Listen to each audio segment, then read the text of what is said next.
President Trump made a big announcement last night. The announcement is that we are staying in Afghanistan. So we're going to send at least 4,000 more troops there. He also hinted at some sort of escalation with Pakistan. He kept bringing them up in the context of, they have to do more. Tremendous. He does the same thing when it comes to North Korea with China, basically trying to say, they have to do more, believe me. So this is, kind of standard Trump at this point. You prod people who are more closely linked with the country in question, and then you also escalate yourself. In the case of Afghanistan, again, it's going to be at least 4,000 more troops. Now, he didn't bring up a specific troop number in his speech, but you have various media outlets that ran with the number 4,000. Why did they run with that number? Because that's what the White House told them. So remember, one of Trump's most ridiculous, he's got a lot of ridiculous moments on the campaign trail, but one of the things that had us all facepalming even before he ran for office was when he used to say, I have a super secret plan to defeat ISIS, and here's what I do. I would never share it, because once you share it, ISIS knows about it, and so you have to have the element of surprise, so you don't tell people your plans.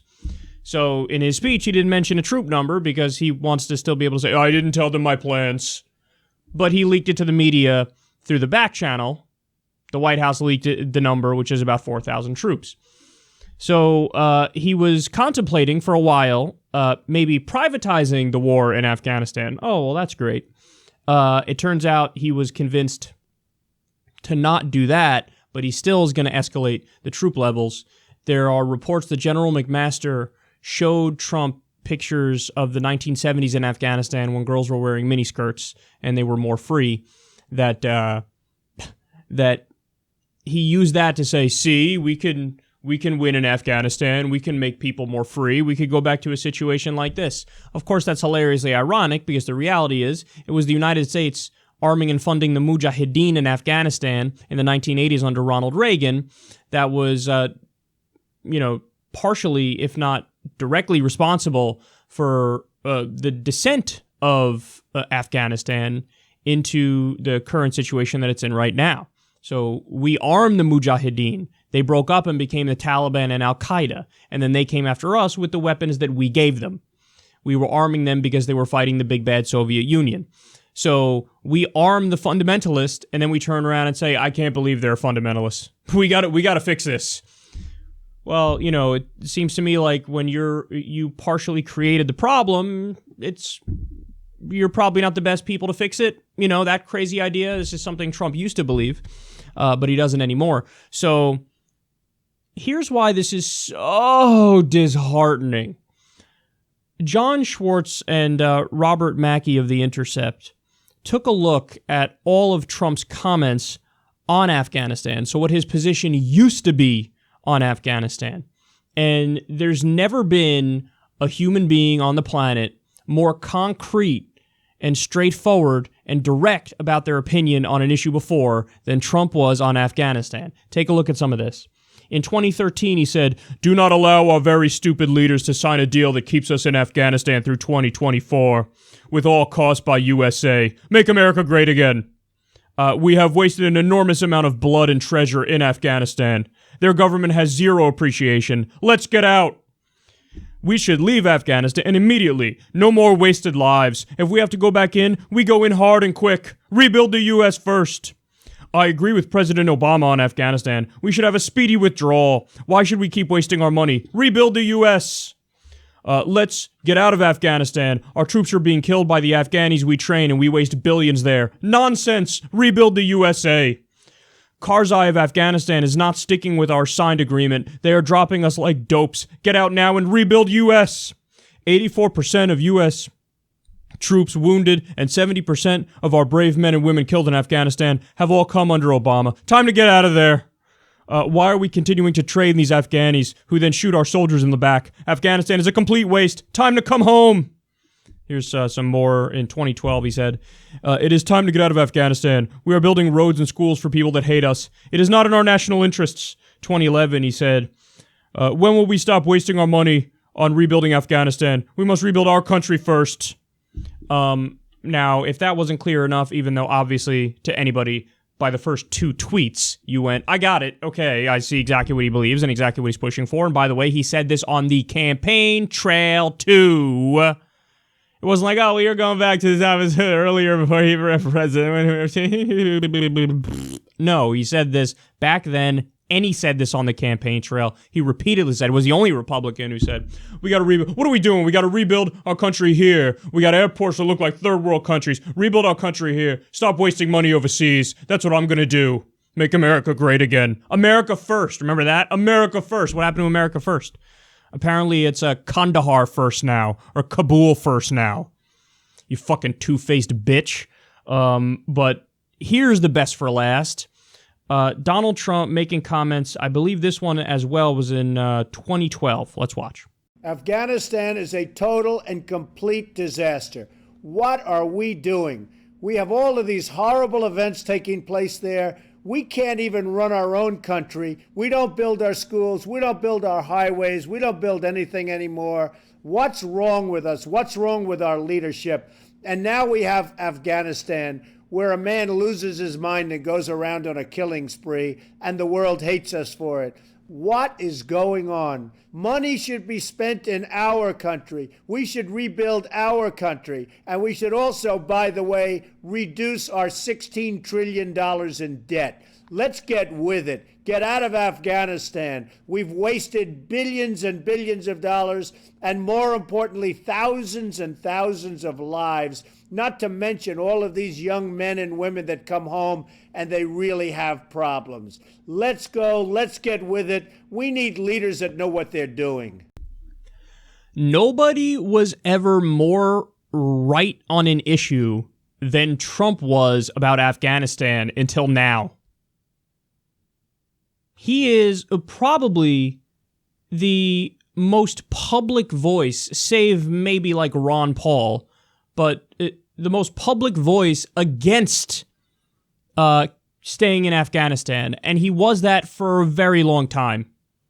And then now that he's president and he can actually do something about it, does a 180, takes the opposite position. So there's only a few options here. Either he's not really in control. He's a deep state puppet, if you will. So the generals and the neocons are really running everything, and he's just a figurehead, but pretty horrible figurehead, clearly, if that's the case. That's an option. Another option is he's a liar. He's just a liar. He never really believed any of the shit he ever said. And then another option is he's an idiot. He's an idiot who was convinced by incredibly poor arguments. You know, he feels, oh, I'm president now, I gotta put on my big boy pants. Yeah, I'm gonna put on my big boy pants and I'm gonna do the same bullshit establishment garbage that everybody else does. We've had 2 presidents now who ran, at least partly, because Trump was a mixed bag, he contradicted himself on many issues. Afghanistan, he never contradicted himself. But for other interventions, he contradicted himself a bunch.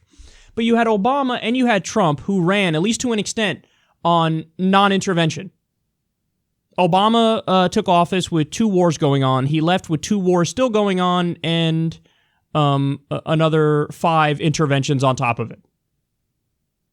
Wow. Trump said a lot of stuff. We gotta rebuild the country, rebuild here, and stop nation building overseas. What happened since he's got in office? We're still doing interventions in 7 different places. He escalated many of them. Got rid of the rules of engagement in Somalia, for example, for our drone strikes and whatnot. And now he's escalating further in Afghanistan. And where's the infrastructure bill, by the way? Where is it? We got to rebuild our country, which is why I'm proposing to not rebuild our country and to keep wasting billions of dollars. And actually, wrong, trillions of dollars overseas. Afghanistan is a multi-trillion-dollar money pit. The war in Iraq, $7 trillion money pit. We just covered the story the other day. $1 trillion every year is what it costs to maintain our empire. $1 trillion with all of our wars and all of our bases and all the intelligence apparatus and the Pentagon. $1 trillion every year. Our infrastructure gets a grade of D+. We don't have clean water in Flint, Michigan. Flint, Michigan, among many other places. We got half the country makes $30,000 a year or less. We have over 50,000 homeless veterans, over 400,000 homeless Americans, millions of working poor people. We don't have a living wage as the minimum wage. We don't have health care for everybody. 45,000 people die every year because they don't have access to basic health care. Along comes fuckface McGee arguing, we got to rebuild our country. What are we wasting our money for overseas? What are we wasting our money for overseas? Oh, I got elected and I'm now president. Where do I sign to make us waste more money overseas? He has no core. He has no principles. He has no values. He's an empty shell of a human being. That's what he is. So when that's the case, you could be controlled easily. You can be convinced easily in one direction or another. And he abandoned everything he used to say about this issue. And that's why, by the way, corporate media is praising him. Corporate media is praising him. I can't tell you how many tweets I've seen and how many things have been on the news about, no, he's acting really presidential now. That's what it is. So all it takes for the otherwise hostile corporate media to love Trump is for him to start bombing more shit overseas. It happened with Syria. Remember? Everybody was shitting on Trump and, oh my God, he's crazy and he's a loose cannon and he's this and he's that, which is all true. But then when he started launching cruise missiles at Syrian government air bases, which, by the way, is acting as Al-Qaeda and ISIS's air force, because the Syrian government is fighting Al-Qaeda and ISIS, all of a sudden they're like, oh, so tonight's the night he became president. That was very presidential of him. So he's an unhinged, crazy maniac who we shouldn't trust with the nuclear red button, but we love it when he bombs other stuff. That makes no fucking sense. Same thing. Corporate media, oh, very presidential. Raising troop levels and bombing things, very presidential. So, for those of you who don't know, there was a poll done in 2013. Only 17% of the American people still wanted to be there. That was in 2013. I haven't seen a poll on that since then. You would think that's a poll that people should do, I don't know, maybe every month. Hey, do you still want to have your tax dollars going to fight a war where nobody's even defining victory anymore? Seems like a pretty, something that the American people should be directly involved in. Oh, we're paying for this garbage, for this nonsense? I mean, I haven't seen a poll since then. It was 17% back then, which means we should get out immediately back then. But I venture to guess it's probably even half that now. It's not like it's getting more popular. We've just wasted more money, had more Americans die, had more civilians on the Afghanistan side die. And by the way, when we went in there, what was the argument made? Oh, I mean, we got to get Al-Qaeda. We got to get them out. I mean, they attacked us on 9/11. Okay, mission accomplished. There's no more Al-Qaeda in Afghanistan. Literally, that's not just me saying it. That's not just some, Code Pink or whatever saying it. No, that's our own intelligence apparatus says that. Yeah, there's no more Al-Qaeda in Afghanistan. Okay, why the fuck are you there? Why are you there? Well, you see, after what happened with 9/11, we gotta kill Osama bin Laden. Don't know if you know this. He's done. He's dead. To steal from my buddy Justin Timberlake, he's dead and gone. So what the fuck are you still doing there? It's the same shit they do with Iraq. Well, yeah, Saddam says he was when he was responsible for 9/11, he was working with Al-Qaeda and whatnot. Okay, he's dead too. So why are you still there? Well, Saddam was a bad guy. Right, but he's dead. He had weapons of mass destruction. He's dead, he's gone. What are you talking about? What are you doing there? Perhaps it's not about all the shit that they tell us it's about. Perhaps there's tremendous mineral wealth in Afghanistan, and that's something we want to make sure we have access to. Perhaps their opium crop is, something that we're interested in. Perhaps natural resources is one of the main reasons we're involved in a lot of different places. Maybe that's what's going on. Oh, no, you're not allowed to say that. You're not allowed to say that. I'm sure we have 900 military bases all around the world, and we have, and we're best friends with Saudi frickin' Arabia, who has the worst human rights record of any country, because we love human rights and we're trying to uphold human rights. This is so disgusting, man. We've wasted trillions of dollars, countless lives, for nothing. We've been there 16 years. The fuck do you think is going to happen? 17th year's a charm. That's it. It'll be charm, 17th year. This is crazy. There are teenagers who have never known the U.S. not at war. To a 15-year-old, they go, what do you mean?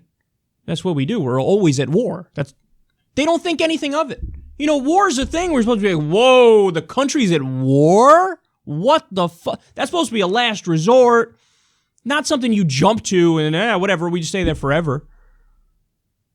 But there are 15-year-olds in the country right now who think like, yeah, what do you mean? I've never known us not being at war. It's a waste of money. It's a waste of lives. It's counterproductive. It creates more enemies. The Taliban controls 40% of Afghanistan right now. Has there ever been a more epic failure? We've been there all this time. The Taliban controls 40%. What the fuck do you think is going to happen? If we stay there longer, we're going to beat them back and they will only hold 38% of the land. And then what do you think is going to happen? If you leave in 10 years or 20 years or 100 years, they're going to take over more territory when you leave. It's either you rip off the Band-Aid now and make it quick, or you rip it off later. And even if you rip it off now, it ain't quick, bitch. You already been there for 16 years. It's not even to say, and the polls show this, that Afghanistan is now more unpopular than Vietnam was, which is crazy when you think about it. But it's not even fair to say Afghanistan is like Vietnam now. It's more fair to say Vietnam is like Afghanistan. You know, people say, oh, the Vietnam, it's like, oh, our blunder. No, it's like our Afghanistan, our blunder. Vietnam is like Afghanistan. Afghanistan is not like Vietnam.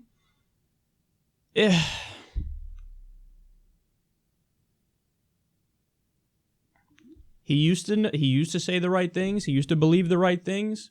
Now he's president. Now he's doing the exact opposite. What a vapid, vacuous, empty, immoral, unethical loser. That's what Donald Trump is. He has no core. He has no set of beliefs. He's just adrift in the wind in the DC elite establishment bubble. And by the way, Bannon's gone. Probably the only non-interventionist voice in the administration. He's horrible in other ways. Pretty openly racist. But in terms of foreign policy, one of the only non-interventionist voices. And now look at that. Wow. Further escalation. Oh, man.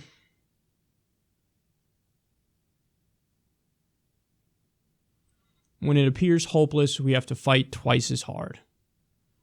So, Justice Democrats are the answer. You guys know that. We talk about it all the time. But we have to get people elected who are going to... You want to talk about resistance? Resist on this. We just told you, Tim Kaine the other day, we covered the story. He's like, we should stay in Afghanistan. Most Senate Democrats are like, yeah, I secretly agree with this one. So, where's the opposition? The opposition is only, we think you're Vladimir Putin's puppet or something. Yeah. Wow. Strong resistance. You guys are really fighting on serious things. Here's where you need to resist. And the Democrats are nowhere to be found. Corporate media is nowhere to be found. They're heaping praise on them. Justice Democrats are the answer. Go to justicedemocrats.com/platform. Read what we're about. Go to justicedemocrats.com/fight to donate, to get our candidates in there.